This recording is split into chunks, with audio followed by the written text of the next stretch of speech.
One thing I know for sure is when it comes to style, many professional women are worried about making mistakes. We are self-conscious about how we look, what we're wearing, if it's appropriate, and if we're being judged for it. I don't want that for you, because if you are worried about what you're wearing, it is robbing you of your focus and presence to do your most important work. Now, I'm willing to bet you can think of a time when you've been on a video call and that one person shows up looking like a mess or like they've just rolled out of bed. You and I both know that you have a lot to contribute and you deserve to be taken seriously. So let's make sure you're coming across that way by avoiding these 6 style mistakes that people make on video calls. Julie Murrell here, certified image consultant and creator of my private online coaching program, Professional Style Essentials, which you can get more information about below. I work with professional women in STEM to help them build their confidence through style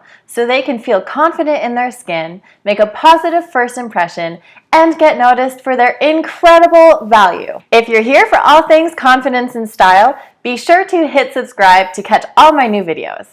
The first style mistake that you want to avoid while on video calls is wearing pajamas. Let's just talk real talk for a second. I know pajamas are comfortable and it shouldn't matter if you're wearing pajama pants because if you're at home, no one can see what you're wearing on your lower body. The thing is, sometimes what you're wearing is more about how you feel rather than how you look. Because what you wear affects how you feel. I'll be honest, I've had video calls with friends on weekends and I've totally worn pajamas. But that was with friends. Let me ask you this. On a work day, if you never change out of your pajamas, how do you feel? Like honestly, can you honestly say that you gave it your all that day and did your best work? Personally, I'll admit, I've had days where I've stayed in my pajamas all day. But on those days, I felt blah, dull, my energy felt off, and to be honest, I felt a little disappointed in myself for not putting more effort into the day. If you can relate, first of all, that's okay. But second of all, showing up fully for your work every day also means showing up fully for yourself. That means taking the time to get changed out of your pajamas and get dressed for the day. The habit of getting ready every day, even if it's the bare minimum of washing your face, brushing your teeth, and changing out of your pajamas, can shift your mental state from chill blah mode to get shit done mode. Ultimately, style is an outward expression of how you are feeling. So use that to your advantage and get dressed every day so you look and feel on the ball. So avoid wearing pajamas on video calls for the simple reason of feeling good. The second style mistake to avoid on video calls is wearing those skimpy, thin strap tank tops. On a normal day at the office, would you really feel comfortable walking around with that much bare skin? They're just not intended to be worn that way. The types of tank tops I'm referring to are generally called camisoles or intimates. Even the name of the garment suggests it's something to be worn privately, either in private locations like your home or underneath your clothes. Not only are these items not intended to be workwear, but they expose a lot, like your neck, your shoulders, your upper chest, and your underarms. While I am a huge advocate for loving your body and dressing to flatter your shape, this can be done tastefully by not exposing everything at once. The idea is to create a balance of what is exposed and what is covered, while these tank tops just show, well, most of it. A better alternative would be a sleeveless blouse, something with either a wider strap or a higher neckline. Another alternative would be to throw on a bomber jacket or a blazer over your tank top to cover your shoulders and your underarms. You could do this while leaving the neck and upper chest exposed. Granted, the tank top doesn't show too much cleavage. I'm actually doing it right now with a tank top underneath my blazer. Which brings me to my next point. The third style mistake to avoid on video calls is wearing low-cut tops. Cleavage is not appropriate for professional settings, including video calls for work. Now, there is a really important distinction I want to point out here. There is a difference between flattering your figure and exposing your figure. We want to flatter, not expose. Allow me to explain. Wearing clothes that follow the lines of your body and drape properly rather than pulling or gaping is flattering. Wearing clothes that is too tight or shows too much skin, especially erogenous zones like the neck, the upper chest, and their underarm, is exposing. The real problem with showing too much is that it's distracting. You and I both know that you have ideas and knowledge that need to be heard. But if people are too distracted by what you are wearing and how much skin you are showing, they won't be fully listening to what you have to say. So please do yourself a favor and be careful about how much you expose on video calls. And just in general, for that matter, to be sure that your words speak louder than, well, your clothes. At this point, I'm sure you've seen all kinds of things on video calls, and I'm curious to know, what is the worst style mistake that you have seen on video calls? Leave a comment below and let me know. The next style mistake to avoid on video calls is wearing color that washes you out. If you've seen any of my other videos, you already know that I will talk about color until the cows come home. Color. Oh my goodness, it is one of the most underrated elements of dressing and can make such a huge difference in how you look and feel. Okay, so why does color matter on video calls? Simply put, wearing colors that wash you out will make it harder for people to keep their attention on you and easier to zone out or get distracted. Not only that, but the wrong colors can make you look sick, dull, tired, or less present on video calls. Is that what you want? I don't think so. There is a whole science behind color and dressing, often referred to as color analysis, and something that I have personally been trained in.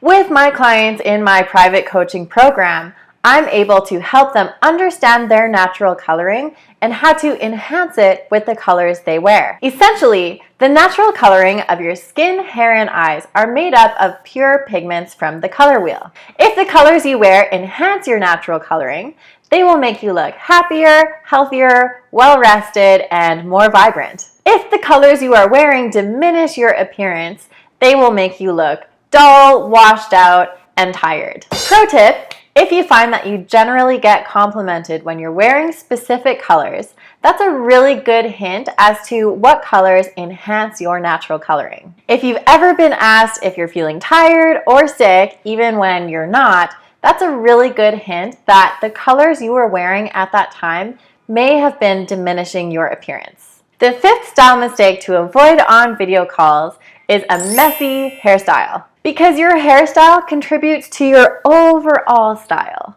There's nothing that says, I just rolled out of bed, like messy hair. What this really comes down to is habits and having a few easy go-to hairstyles that you can do and that looks taken care of. What you really want for your hair is to look clean and well-maintained. When I say clean, I don't mean washing your hair every day, because this will strip it of the natural oils it needs to keep it healthy. What I do mean is using products, for example, dry shampoo, if your hair tends to get oily. You can also find hairstyles like a sleek bun, ponytail, or braid, so your hair still looks chic and clean, even on days when you don't wash it.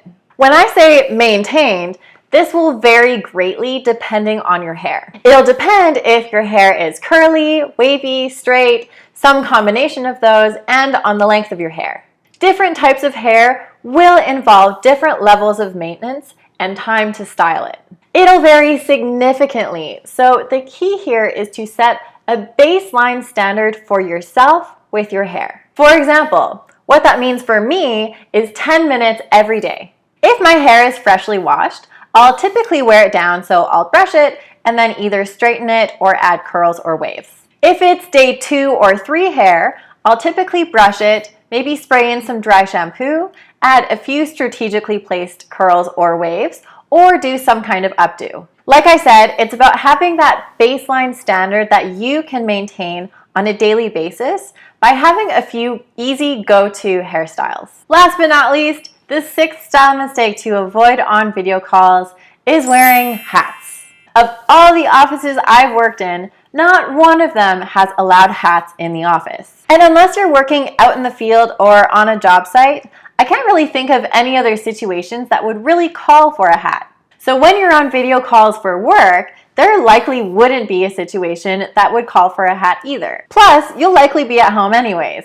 But there is an even more important reason to avoid wearing hats on video calls.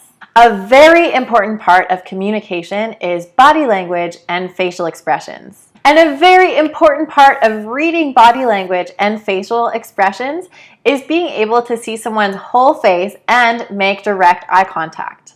Eye contact plays a huge role in establishing a connection and trust with someone. That's where the hat gets in the way. Particularly with a ball cap, it covers part of the face and makes it hard to fully make eye contact. When it comes to professional image, what you really want is to stack the odds in your favor. This is important to come across professionally and be taken seriously so you can really work your magic. My hope is that these tips serve as strategies you can use to come across in the best way possible.